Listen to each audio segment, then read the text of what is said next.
Hey there, Hetty here. The OcculTea discussion and prompts discussing social media and witchcraft surfaced a year ago. I was on a YouTube hiatus at the time, so I'm going to pipe in now because why not?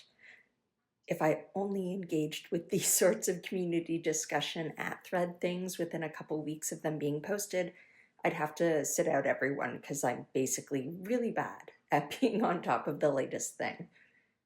Anyway.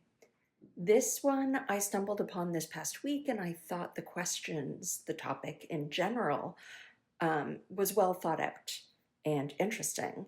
It's been a few years since I posted anything about these topics, so an updated view seemed appropriate.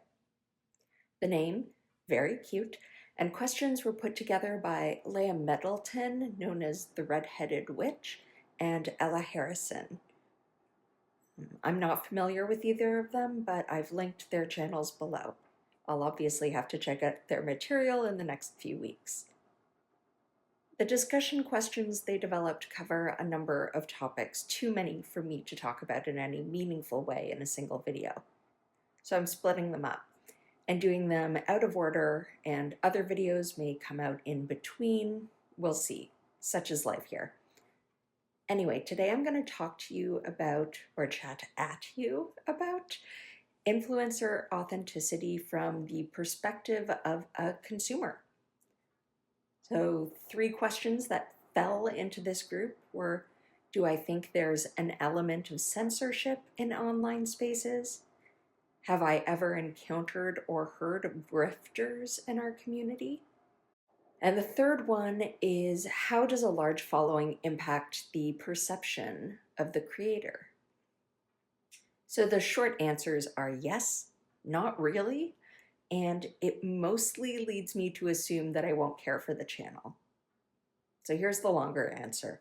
When it comes to the arts, my perspective is that wide appeal is easier to achieve through timely stupidity than excellence. Hot take. And whether you're Oscar Wilde or that chick who wrote 50 Shades of Grey, luck plays a significant role in determining whether your work gains traction. There is, of course, quite a bit of subjectivity involved in slotting something into one or the other group, although I will die on the hill of the examples given above.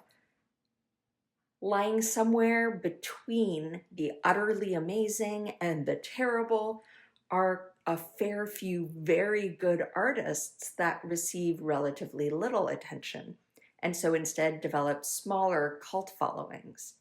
Still, other artists produce works that are forgettable long-term, but are inoffensive and bland enough that you can find them widely and hang them anywhere. Like the sort of art you would buy from IKEA, which I have bought from IKEA. I had to move for residency, so I furnished my shoebox apartment entirely with IKEA, including several prints. My little rental was perfectly lovely in that bland IKEA way.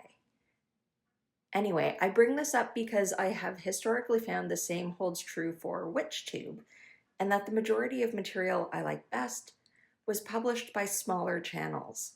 I say historically because at this point, I'm thoroughly out of the loop. A lot of people making videos now weren't around 4 years ago. For instance, the Red-Headed Witch. Others who were around just weren't on my radar, like Ella Harrison. A lot of the creators I used to watch have since gone on hiatus. And in some cases, the small channels I watched for years grew considerably, which I'll get back to later on. I've never been on top of social media apps and trends, and whatever hipness I once had, I have since aged out of. I'm not on Instagram or TikTok or anything else. I have no idea who is most recognizable to the online witchcraft community. It honestly feels pretty similar to waiting in line at the grocery store and realizing I can't name like 90% of the faces on the Rag magazine covers, and they all look like children to me. For these reasons, I've surely never heard of the people who run the most popular channels now. So right up front, I want to make clear that I'm not saying I think all big channels are trash. I'm not. I'm saying that it is easier to get big by producing content that I am not interested in. It is harder to get big while producing content I am likely to watch. Also, while I could talk a bit and abstractly about social media algorithms, trends, aesthetics, etc., others have done it before and better. Instead, I'm going to chat at you about how I, a not very plugged in WitchTube content consumer, perceives channels I have come across over the years, including the biases that impact my consumption habits. To start, most of the witchy channels I follow have a few thousand subscribers. Some have tens of thousands. Although these aren't necessarily small channels as far as this community goes, at least traditionally, they're certainly not among the largest. A couple of the channels I watch have over 50,000 subscribers now, and for my purposes, I'll define these as popular channels.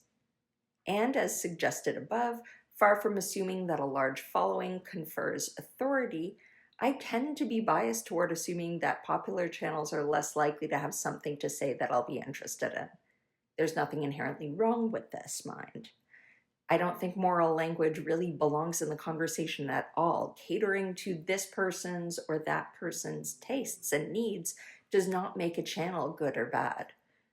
And I think there's a strong argument to be made that really big channels often get really big by appealing to the largest segment of consumers they can. Maximizing popularity typically involves delivering gentle content about whatever is most popular at the moment, and avoiding saying or doing anything that risks eliciting a strong reaction. So who represents the largest consumer group on social media that is interested in consuming a lot of social media and videos about witchcraft? I mean, my knee-jerk assumption would be teens and young adults just beginning to explore the craft. And the stats seem to bear that out. Survey data is pretty clear that more and more young people are identifying as witches. They're looking for their information somewhere. My favorite quote, while double-checking the stats, by the way, was, "Witches may now outnumber Presbyterians in the US." The pearl clutchiness of that statement in the context of the article, I just like chef's kiss. It was hilarious. Anyway, young people are, by and large, more likely to be seekers and newbies exploring witchcraft and spirituality and forging their adult identities than are people in their 30s, 40s, 50s, and onward. The millennials who now identify as witches tend to have been engaged in witchcraft for a long while, and most of us would have been watching those big channels when we were teens too, if such a thing existed. I'm an elder millennial, so I read books. Younger millennials likely had a combination of both. I started watching YouTube stuff about witchcraft when I was well into my 20s. At this point, though, introductory material isn't what a lot of older folks are looking for, if my own social group is any indication. Not beyond checking for curiosity's sake what the kids are doing these days. Therefore, if a big channel's biggest videos are Witchcraft 101, Introduction to the Tarot, and Working with Crystals, what that tells me is that many folks who are subscribing are after different information than I'm looking for. As I've mentioned, it's not a perfect system for cutting through the noise, and there are certainly exceptions to the big is boring to heady rule. There have been channels I love that have grown considerably since I first found them. In some cases, I attribute this growth to the channel's host being both exceedingly charming and very, very knowledgeable about their work. I feel that they built a regular audience not because of the breadth of topics they discussed or by posting content that appeals primarily to those just starting off, but because of the depth and enthusiasm with which they could talk about specific topics. Topics that, it turns out, held appeal for a meaningful number of people. Basically, these are the people, the artists, who are truly excellent. What the content creators I like best have in common, regardless of the size of the audience, is the thoughtfulness with which they engage with their topics of interest. It's plain to see that they've actually put a decent chunk of time into thinking and learning about the areas they're discussing. And this holds true whether they're discussing complex esoteric ideas or reflecting on their own day-to-day lives. Each of them is also very good at distilling and communicating those insights to their listeners. So while the biggest videos on their channels may include a Witchcraft 101 type video here and there because, well, most content creators would at least like to be somewhere on the radar, the majority of their videos will nevertheless have titles that speak to much more specific topics, and the videos themselves will be both information dense and nuanced. Upon reflecting and rewatching several videos across the channels I'm subscribed to, it's also clear that my favorite witchy YouTubers are opinionated. None of them are cruel about it. They're just unafraid of having a perspective and sharing it, even if and when those perspectives are unlikely to be widely held or popular. And for the most part, I discovered most of the channels I watch by perusing the comments section under videos I like for thoughtful takes from fellow fans. If these people have a channel, I'll check out what they're posting. If they reference a channel, I'll check that out.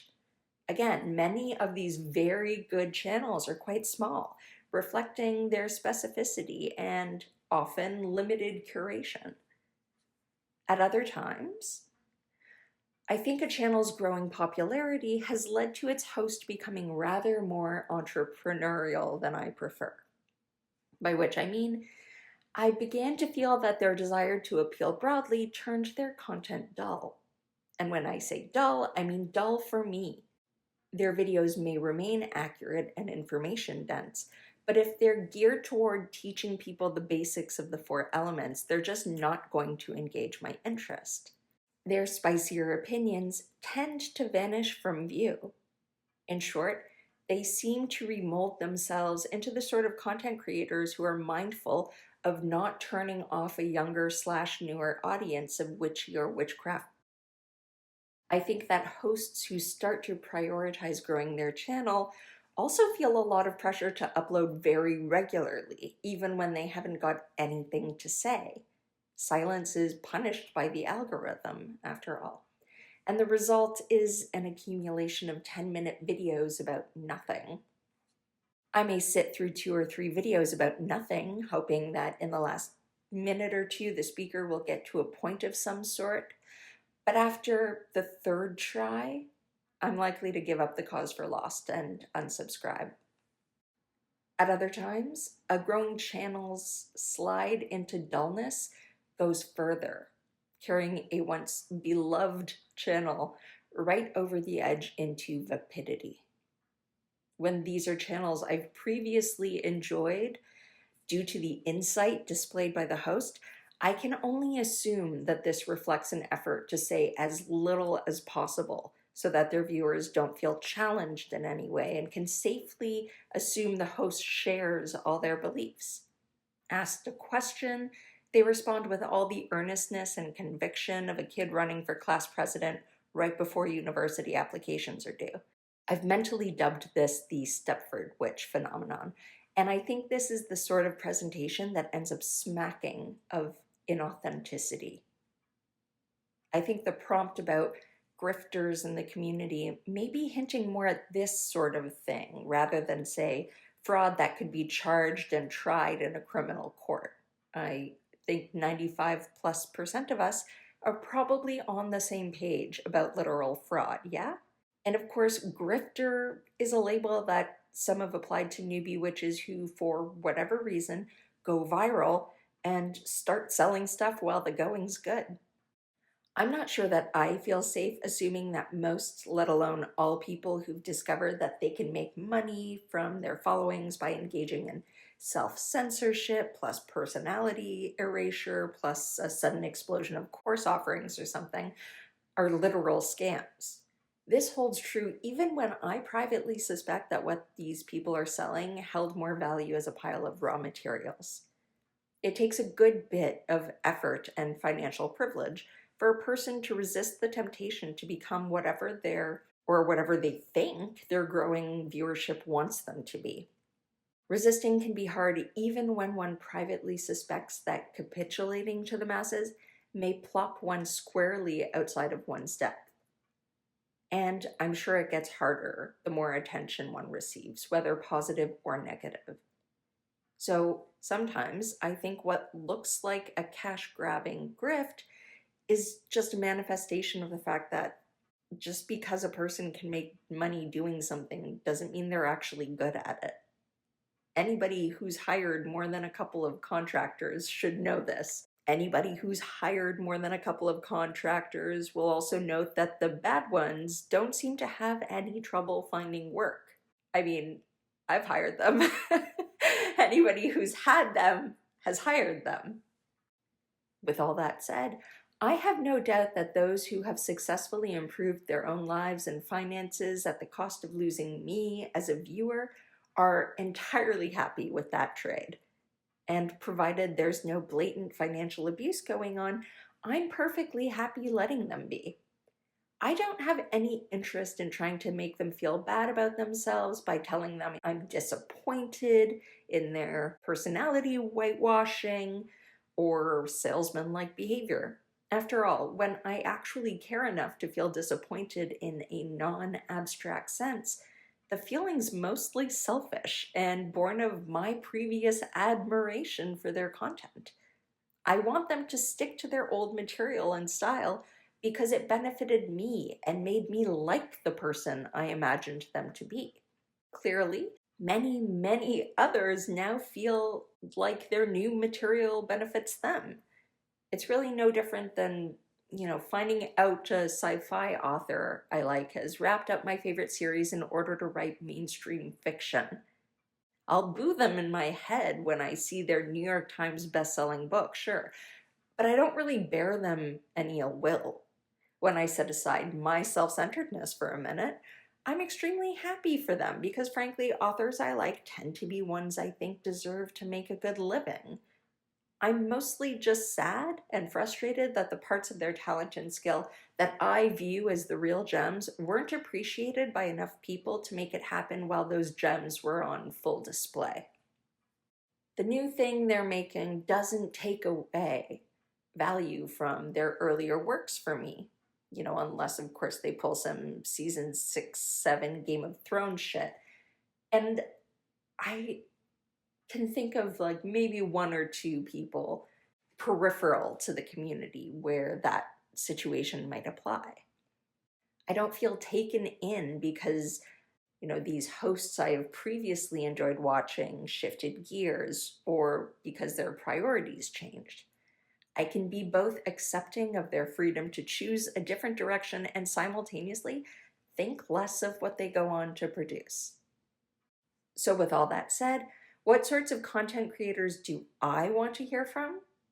Well, if you were thinking of starting a channel and you're not counting on your channel being a source of income and you care what I think, my personal preference is for content by hosts who are willing to be themselves, which includes talking about the things that excite them, even if these aren't popular, and doing so with humor and as much courage as they can muster in the face of inevitable objection. None of this is, I think, inherently more virtuous, okay? It's just more likely to capture my attention and probably less likely to result in having a really big channel. So, no shade if that's not the direction someone goes. Okay, so that's it for this topic. Do please drop any channel recommendations in the comments section, by the way. And with that, I will wish you all a lovely evening.